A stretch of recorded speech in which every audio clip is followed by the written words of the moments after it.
To a major extent, we're all seekers of tranquility in this chaotic digital age. If you're tired of the constant buzz, stress, and anxieties that seem to define our modern lives, you've stumbled upon the right video. In our relentless pursuit of happiness and answers to today's challenges, it's time we take a glance back. Back to a time when wise minds, the Stoics, contemplated principles that transcend the ages. You see, these weren't just ancient guidelines. They proved to be timeless truths. Some profound insights into the human condition that resonate across generations. It's like they left us a roadmap to navigate the complexities of life.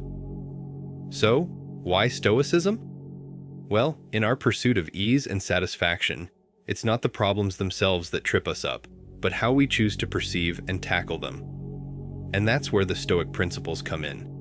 Today, we're going to delve into the profound wisdom of Stoicism, discussing 5 important principles that offer a refreshing perspective on life. It's not just about adopting ancient ideas.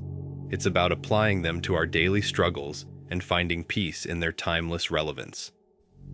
So, get ready for a journey into the world of Stoicism, where old meets new and the pursuit of a stress-free life takes initiative. Without further ado, let's dive right in.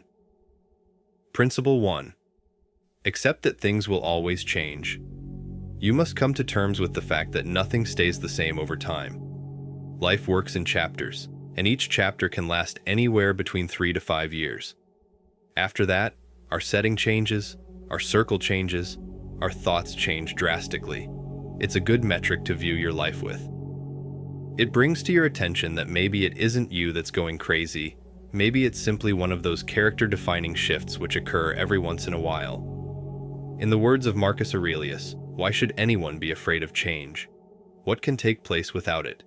What can be more pleasing or more suitable to universal nature? Can you take your bath without the firewood undergoing a change? Can you eat without the food undergoing a change?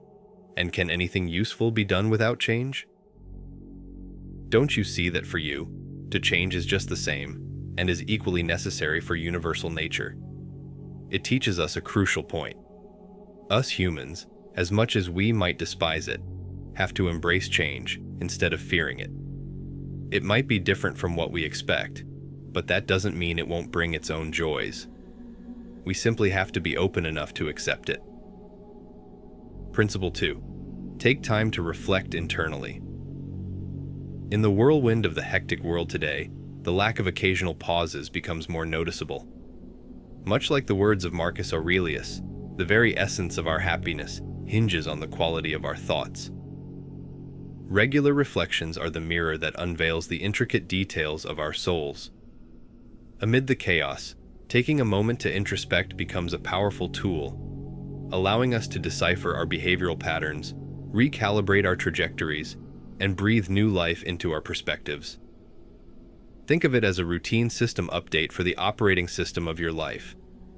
It's essential if we aspire to long-term smooth functioning.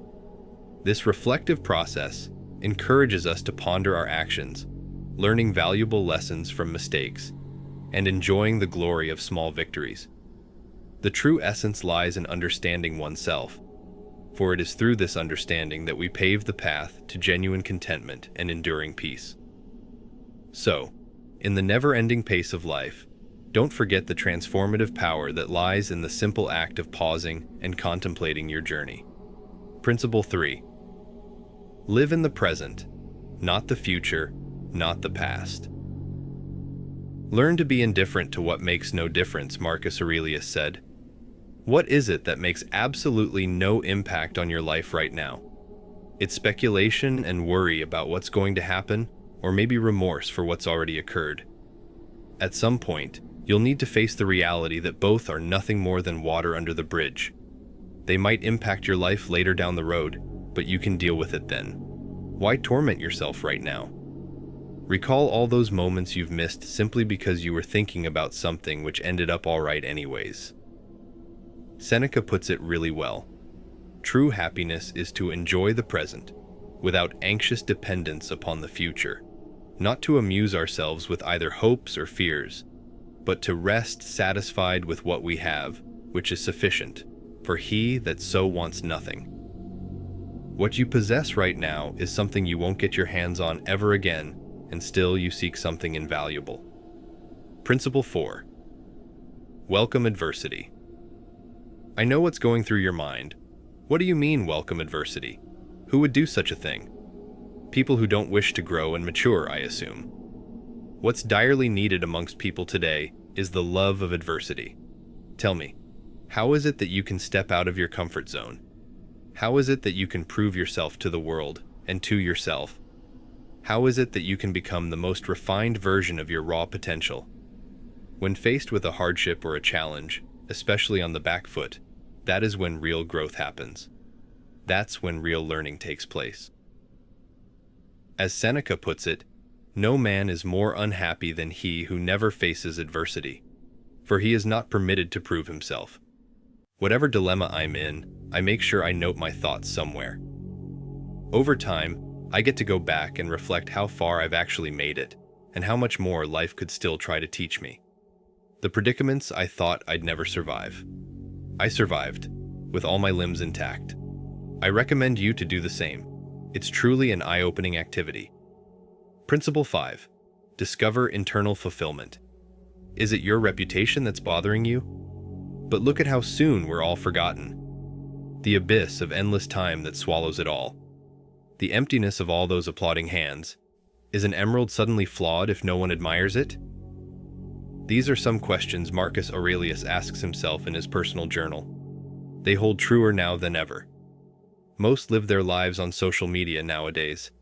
It doesn't start off as much, but slowly, society ingrains in their minds that the amount of interactions you're able to achieve, the more you're worth. And from that point onwards, the notification bell becomes your self-worth. The moment you post something, you immediately hold your breath. How will this post be received? I kind of took a risk here. Should I not have done that? What if it backfires? Only when the numbers start climbing and the comments start rolling in, do you find yourself at ease. It doesn't matter if you're old and all your friends and family have passed. You're still the exact same person. Maybe that's what the primary aim of a Stoic is, to simply become emotionally independent, to be able to sit by the riverside with nothing but sounds of water splashing and birds chirping in your mind. And with that, comes to an end our Stoic journey for today. Make sure you subscribe, as we have many more to jump onto in the coming future. Thank you for watching, and see you in the next one.